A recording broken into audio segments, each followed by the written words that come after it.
had originally one language, the myth says.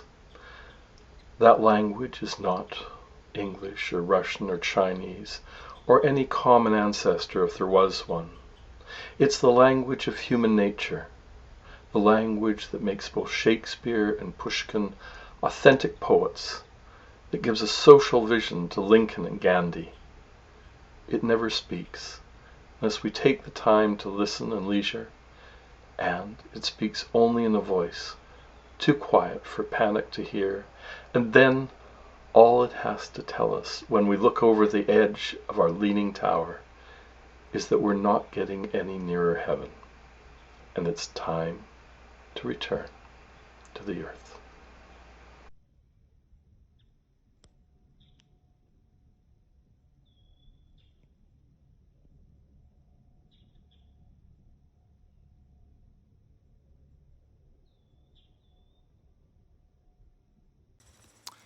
Good morning.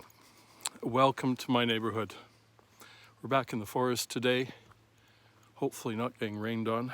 Rained earlier today, and there's a bit of blue sky out there. Today I want to talk, I'm not sure there's a good title for it, but about the nature of language, things that we clothe ourselves in the broadest sense.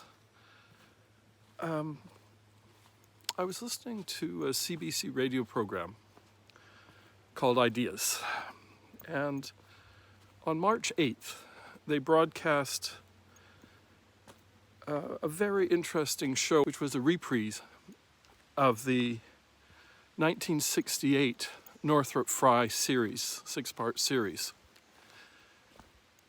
And this time they kind of had commentators taking it apart. Beautifully done. And then they have a part 2 that goes after other parts of it. But the part 1 is pretty amazing. And what it reminded me of was Arthur Koestler, who took a fairly radical approach at the time, same kind of time frame of mind-body problem, which of course is also addressed by Descartes.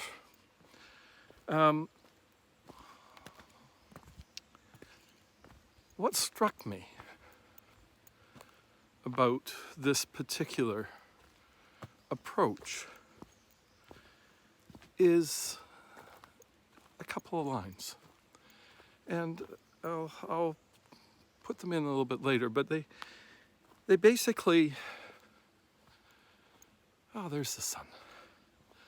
They basically talk about the things that underlie language, the things that underpin our structural connections, our sense of isolation and our sense of community, our sense of belonging, and our sense of being individual, which is what Arthur Koestler addresses to a large extent, that we're all both at the same time. He calls it a whole-on. We're both at the same time a part of and an individual. Sounds a lot like quantum physics these days. But the nice thing about this, what was characterized in this Ideas program, was the notion of language and literature, which is what it was about originally, as not just a medium for conveying factual information, not just a medium to tell you if it's sunny outside or don't trip on that rock, but as a poetry, as a means of conveying the intensities and feelings and the question of, do you feel what I feel?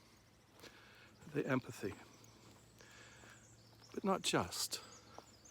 The plays are not about losing a kingdom in Scotland, but about the nature of the turmoil and conflict and resolution of all the issues that happen in the play that shall not be named, evidently.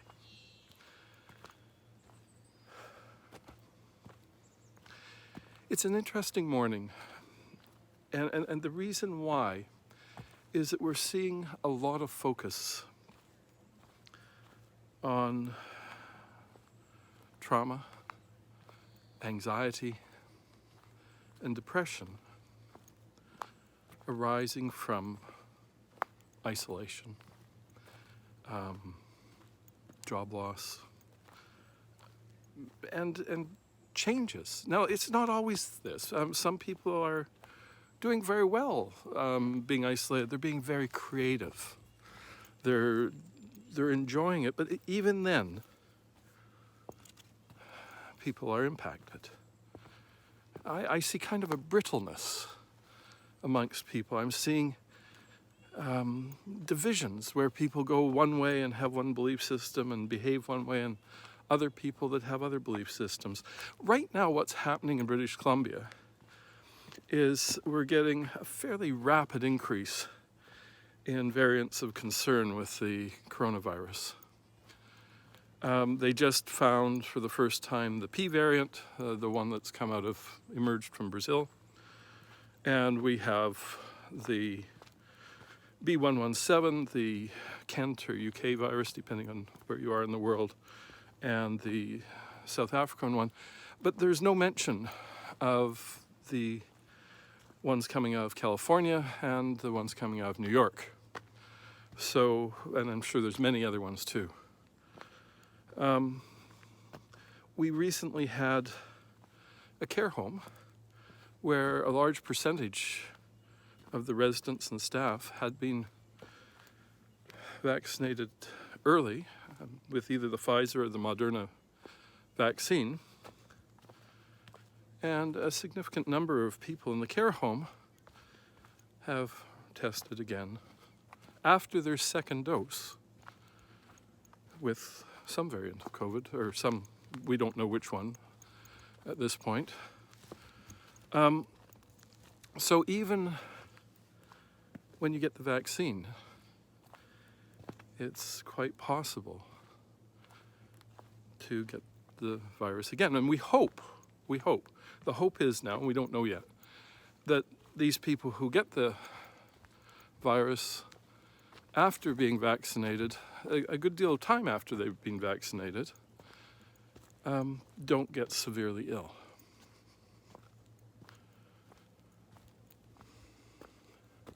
There's now talk of the second engineering round of the vaccines to target the portion of the spike protein which is similar or identical in all the variants. There's a part that seems more stable. So we're also getting different strategies coming up. They're going after clusters. Right now in Prince Rupert, there's what appears to be a rapidly growing cluster. And so the solution at this point, given that we're getting more vaccine in, is to go in and inoculate everybody in the community. This is also true of Haida Gwaii, Gold River, and a few other places. The reason for doing it in some of the smaller towns is that they don't want to travel there. They're remote. They don't want to have to go back and forth twice. They go in with one supply of vaccine with an appropriate cold chain, and they inoculate everybody. Now, what's happening with these vaccines is that people are not really understanding that this does not make them immune, and this does not make them non-contagious. They're not 100%, first of all. With somebody with a slower immune system, there's hypothesis that they're not making as many antibodies, perhaps, and we know that with the new variants, it takes more antibody density to deal with them, if they recognize them. But out of the CDC in the US, they're going, oh, well, once you're vaccinated, you can do all these things and get together with people and stuff. But if you read down the very bottom of the order, it's a little bit more restrictive. Dr. Peter Lynn, broadcasting on CBC Early Edition today, was a little bit more cautious in terms of returning to normal and re-socializing and stuff after your vaccine than the tone that Dr. Bonnie Henry has been putting out in the last week or so. We still have very high case count. It doesn't look like it's going down. And we have a rapid rise in the number of variants. And we're only able to track 75% of them. About 25% remain a mystery where people contracted the virus. And given the increased transmissibility of the variants, that's not such a good thing. So people, after you get your vaccine, it doesn't give you carte blanche to go out and gallivant in the world. You still need all the other layers of protection. You still need the distance. You still need the masks. Yes, with luck, you won't get as sick. That's the primary thing these vaccines do. With a little bit more luck, you might not transmit as much virus, but you can still get the virus often, and you can still transmit the virus. I'm wondering, we don't know, if you'll end up there will be more asymptomatic cases, so it's going to be hard to tell.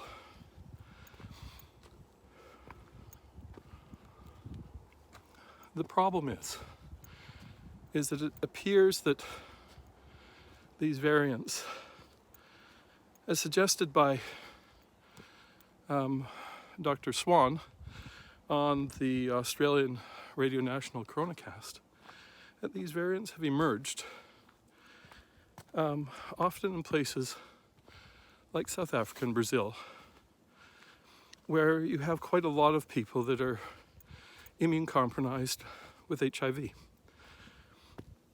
And that, combined with the large community density of COVID, creates escape mutations.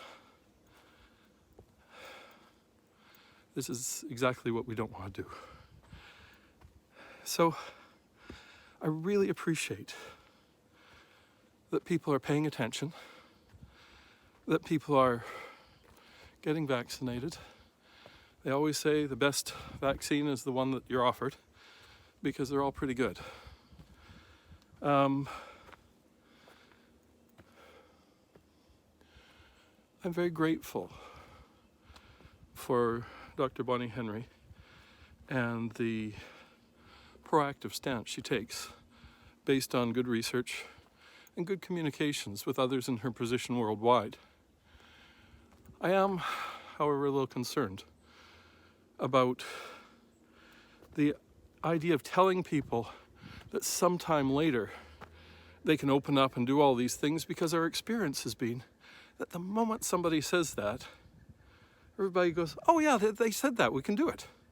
And they go and do it right now. And we've seen this again and again. So I'm really grateful for the people that don't do that.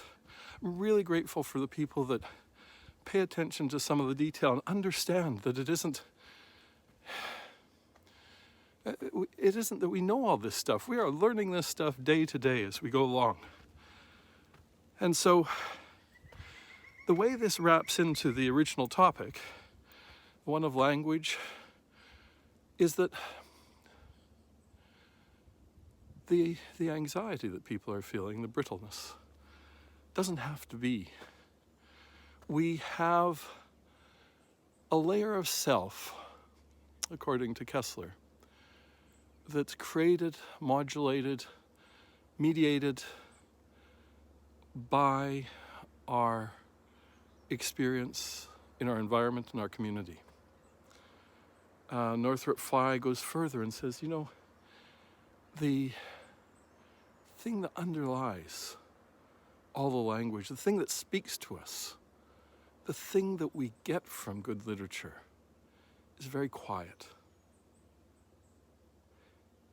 it doesn't speak to us if we're rummaging around, even rummaging around looking for it. It speaks to us when we're quiet, when we're noticing the things that are as tough as a spider web as we walk forward. I always thought about, perhaps in a misled way, when I first read Kessler, that the ghost wasn't this conscious social construct that we think we are, but is really just a very thin veneer over a deep and complex underlying mechanism, us. I always thought he was talking about humor, because my experience is that when I'm calm, when I'm quiet, the thing I notice about things makes me curious first. It's there's a response before that I don't know what you call it, grace, just a indifferentiated response, but just after that, and these are very fast, very gentle responses, is curiosity.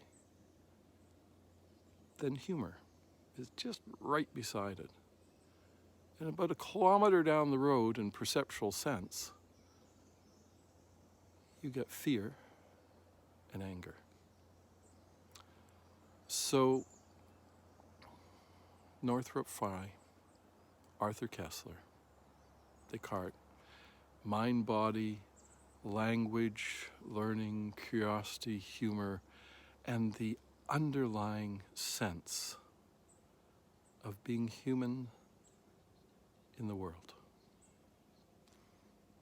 I'm grateful for everybody here. I'm grateful for all of you.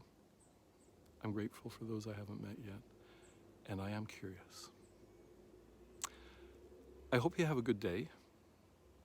And the sun is out now, so it's quite nice. You can see the sunbeams coming down here. And as Bonnie Henry says, be kind, be calm, and be safe. Bye now. We'll see you tomorrow.